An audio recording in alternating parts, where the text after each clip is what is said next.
Não é isso, Rodrigo?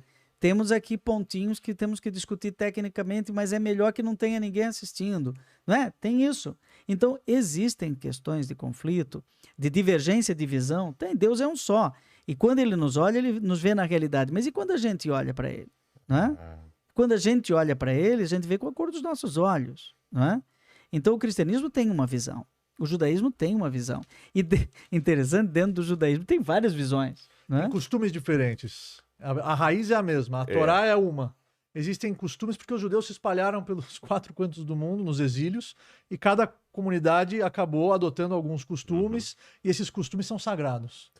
Dentro do judaísmo, o costume por exemplo, a kippá não é um preceito, por exemplo.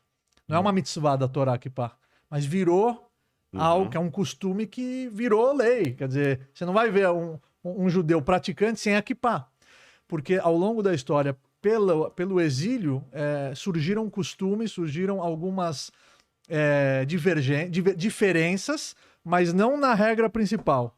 Você pode discutir, por exemplo, se foi impedimento ou não, mas que existe a regra do impedimento, ninguém vai Sabe como chama kippá pro cristão? Solidel. Solidel. Padre. Então você tem muitas diferenças, por exemplo, os judeus Ashkenazim, os judeus Sefaradim, os judeus que vieram da Europa, os judeus que foram lá para a Espanha. Cada um tem a sua característica, a sua culinária. Mas teve alguém que... Mas a raiz é a mesma. Quem tentou mudar, não existe mais. É mesmo? Acabou. Tem até uma história que eles contam, que uma vez um judeu ficou náufrago numa ilha.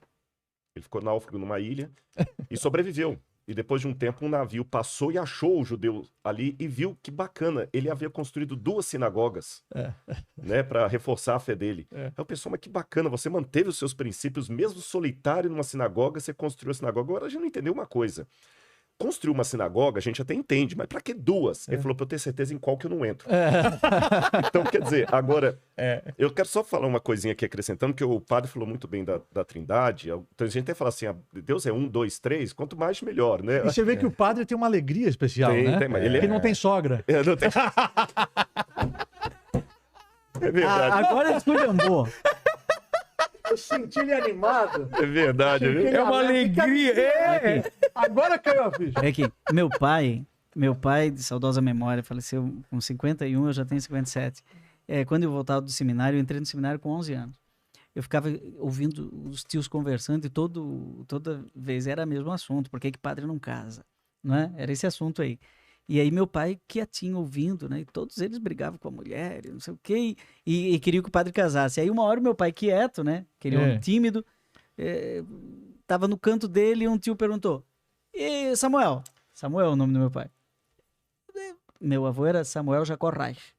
Teu avô paterno ou materno? Se for materno, você é judeu. Não, depois a gente conversa. Ele é materno? Samuel Jacó Reich. A gente vai subir depois. Samuel Jacó Reich. Eu só tenho uma avó que era Reich. Qual país? Hã? Qual país era? Polônia ou Alemanha? Não, veio da Alemanha. Alemanha. Alemanha. O meu chama Sonnenreich, também da Alemanha, em Leipzig. Foi um milagre que nós... Bom, depois a gente E aí o meu pai disse assim, o meu tio disse, Samuel, tu não concorda que o padre devia casar? Ele, eu não tenho nada contra. Não tenho nada contra os padres. Como quem diz assim, vocês estão reclamando da mulher e querem que o padre case? Você quer uma coisa que não é boa pra você, você quer desejar pra ele, né? Tipo, Deixa eu só colocar um Mas teve briga, depois minha mãe brigou com ele. Tá, claro. Paulo também, eu não quero multiplicar as palavras sobre a Trindade, o padre colocou já muito bem aí. Tem mais um detalhe, tem uma diferença também na compreensão.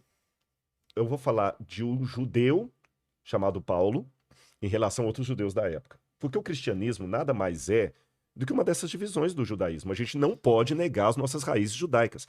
A pior coisa que houve no cristianismo medieval... Sim, porque Jesus era judeu. E aí, a pior coisa que houve no cristianismo medieval é dizer que ser cristão é não ser judeu. Eu tenho até uma posição comigo, talvez o meu amigo Padre Joãozinho vai discordar, mas tem até uma tese na Gregoriana sobre isso, de Samuel Bacchiocchi, que a troca do Shabat pelo domingo se deu nos primeiros séculos por um antissemitismo. Quando você pega algumas igrejas cristãs ali que queriam a todo custo provar que eles não eram judeus. E começaram então a se reunir num dia depois do Shabat. Mas Paulo, na época, já sentia essa dificuldade, Joãozinho, de testemunhar para um judeu o que aconteceu com ele de Yeshua. E Paulo descreveu o seguinte, em 1 Coríntios 1, verso 18. Certamente a palavra da cruz é loucura né? E ele fala o seguinte: nós pregamos a Cristo crucificado, escândalo para os judeus e loucura para os gentios, tá certo? E quando a gente vai para Romanos, vem a principal diferença. Tá falando a linguagem da cruz, né? Exatamente. Eu vou deixar até minha cruz aqui. A cruz é loucura. Vou colocar a cruz aqui no meio. E não é só pro judaísmo da época, não. Porque na época que Paulo escreveu isso, cruz era uma coisa tão terrível, que tem um texto de Cícero tentando defender um homem chamado Rabirus. E Cícero falou que a palavra crux não deveria ser pronunciada diante dos ouvidos de um romano, porque crux era um xingamento em latim. Então falar que o Messias morreu crucificado é uma coisa tão... Na época, era uma mentalidade tão ridícula como se eu falasse que um homem santo de Deus morreu de overdose. Caramba. Ninguém pesado, aceitava cara. isso, era muito, muito duro. E maldito é aquele que morre no madeiro, tá lá na Torá. E Paulo dizia o seguinte, Romanos 5, verso 12. Porque assim como por um só homem entrou o pecado no mundo, e pelo pecado veio a morte, assim também a morte passou a todos os homens, porque todos pecaram. E Paulo continua dizendo em Romanos, porque todos pecaram e destituídos estão da glória de Deus. Então a diferença aqui é o seguinte, na visão de Paulo, a salvação não é meritória. O Rabino foi muito coerente com realmente o pensamento judaico. É meritório. Eu guardo a Torá, ou a lei, para ser salvo. Na compreensão paulina, as minhas obras não podem... Não é para ser salvo. Uhum. Quando Deus criou o ser humano na sua imagem e semelhança, ele colocou características divinas dentro desse ser humano. Fala, o intelecto. Então nós somos uma partícula divina. Quando ele sopra a alma, vai par beapap nishmat chaim, nós somos o quê? Quem sopra de dentro para fora, né? Manda na farm, medilei na farm, fala o Zohar HaKadosh, a obra máxima da Kabbalah. Então a vida é uma partícula divina. Então Deus está dentro de cada um de nós. Então para que essas duas, a criatura se conecte com o Criador, ela precisa se parecer com ele.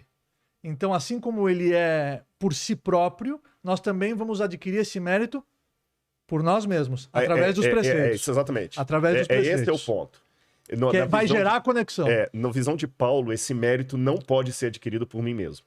Essa é a diferença. Ah, tá. Né? O mérito, ele é da morte de Cristo na cruz do Calvário, morte intercessória em nosso lugar. Que pelo judaísmo não. Pelo judaísmo é cada um por vai si. Plantar. Essa é a diferença. Inclusive tem uma frase, o seu quinhão já está lá, você precisa só plantar para colher os seus frutos, para colher os frutos do futuro. É só essa diferença sutil que eu queria colocar, a diferença.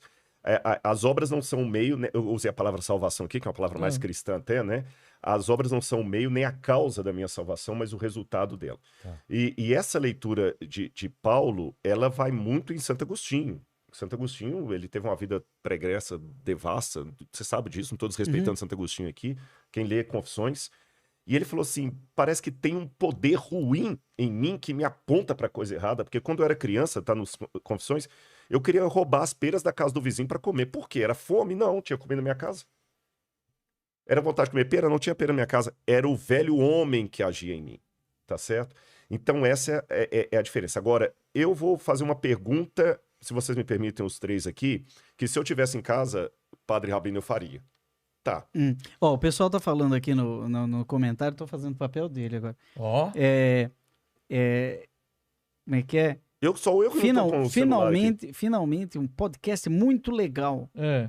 Bacana. Tá Quer dizer que eu tô... Até agora não valeu nada. Agora tá legal. Alguém deve estar perguntando vem cá. Aqui, mas esse padre fala, hein? Vem cá, e se quando chegar o dia do encontro do acerto de contas, não podem os três estarem certos? Não é isso? E aí? Essa é grande. E aí? Esse era um dos temas que eu tinha anotado. O julgamento. Exatamente. O dia do julgamento. Como é que vai ser? Eu entendo, eu gostaria que os colegas também dessem a resposta deles. Eu entendo assim. A minha resposta, sim. Eu estou sendo fiel ao entendimento que eu tenho das Escrituras. O fato de eu discordar dele não pode ser uma questão de não gostar do óculos dele, não querer casar. Não. Por isso que eu falei, você tem que ter a sua convicção. Então, na minha lógica, eu entendo desse jeito. Se eu chegar lá e Deus falar comigo, Rodrigo, você estava errado. Não era essa. Não era essa. Mas sabe, aí vem uma coisa que... Vou pegar o suprassumo do que os dois falaram. Relacionamento e a Rav. Ahavá. Ahavá, amor. Eu amo tanto esse Deus. E perdoa-me falar assim, não de maneira poética, mas é que é de coração mesmo. Eu agradeço muito a vocês por terem nos dado Yeshua. Porque você pode ter discordâncias de mim, mas essa crença que esse grande rabino me trouxe, desculpa, eu não estou aqui fazendo propaganda da minha religião, estou falando da minha vida, não é da minha teologia. Me mudou tanto, tanto. Você estava falando ali que emociona. Por exemplo, o Shabat para mim. O que é o sábado para mim? Eu não guardo o sábado, Joãozinho, para me sentir melhor do que você. Não. Nem para fazer média com ele. Não. Muitos judeus se surpreendem até como é que tem um cristão que guarda o Shabat, que uma linha acha que o Shabat é só para os judeus. Sabe o que eu tenho? Eu sou casado. E eu ainda não fiz um ano de casado, mas quando eu fizer, no dia do aniversário do casamento, vai ter que ser um dia diferente. Eu vou ter que levar a esposa para comer fora. Nós vamos comemorar. Nós vamos nos alegrar. É pecado jogar bola? Não, não é. É pecado marcar uma pizza só nós dois para relembrar os velhos tempos? Não, não é.